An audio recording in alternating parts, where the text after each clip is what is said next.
Hola amigos, habla Gabriel Muñoz. Está listo el jack J3.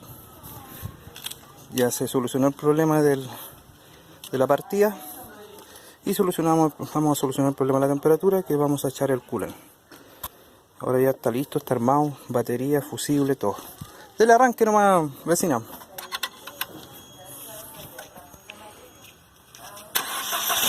Listo, partió al toque. Eso sería, amigos. Nos vemos en otra oportunidad. Gracias por preferirnos. Chao.